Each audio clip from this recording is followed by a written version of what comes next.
بسم اللہ الرحمن الرحیم۔ السلام علیکم ورحمۃ اللہ وبرکاتہ۔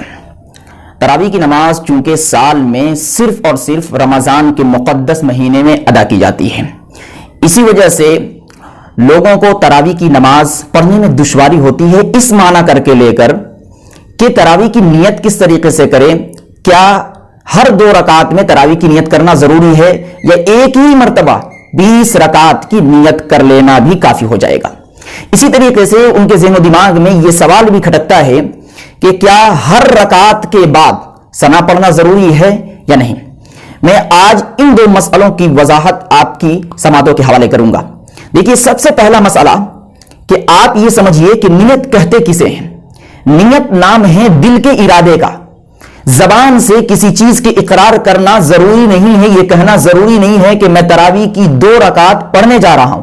صرف آپ کی نیت اور آپ کے دل میں یہ ارادہ ہے کہ میں تراویح کی نماز پڑھنے جا رہا ہوں تو آپ کے لیے وہ نماز صحیح اور درست ہو جائے گی۔ لیکن ایک بات کا خاص خیال رکھنا، ہر نمازی کے لیے ضروری ہے کہ جب تراویح کی نماز یا کوئی اور نماز امام کی اقتداء میں پڑھے، امام کے ساتھ پڑھے، تو وہاں پر امام کی اقتداء کی بھی نیت کر لے۔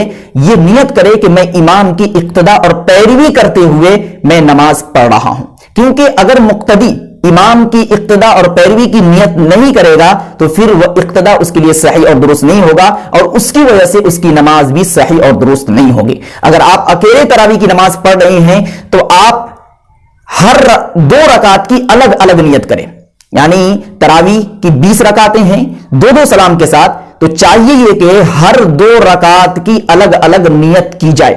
لیکن اگر کوئی شخص ایک ہی ساتھ 20 رکعتوں کی نیت کر لیتا ہے تو اس میں بھی کوئی حرج نہیں ہے، اس کی نیت صحیح اور درست ہو جائے گی، اور وہ تراویح کی جو نماز پڑھ رہا ہے وہ نماز بھی اس کے لیے صحیح اور درست ہو جائے گی۔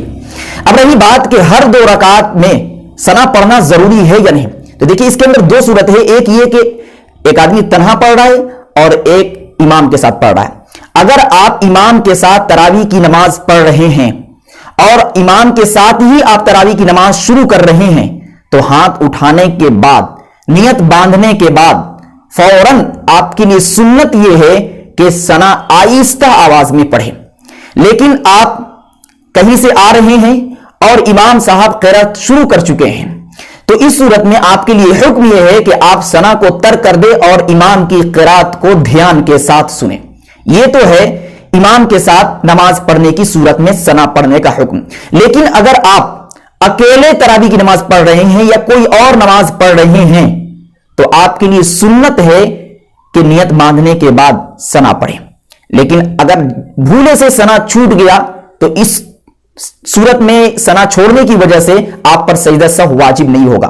بہت سے لوگ اس کشمکش میں رہتے ہیں کہ اگر ثنا چھوٹ گیا تو کیا سجدہ سہو واجب ہوگا یا نہیں۔ تو دیکھیے، نماز کے اندر ثنا پڑھنا یہ سنت ہے، اور سنت کے ترک کرنے کی وجہ سے سجدہ سہو واجب نہیں ہوتا۔ ویڈیو کو لائک اینڈ کمنٹ کریں اور دینی معلومات کے لیے ہمارے چینل الحق میڈیا کو سبسکرائب کر کے بیل آئیکن کو دبا دیں تاکہ سب سے پہلے ہماری بات آپ تک پہنچ سکے۔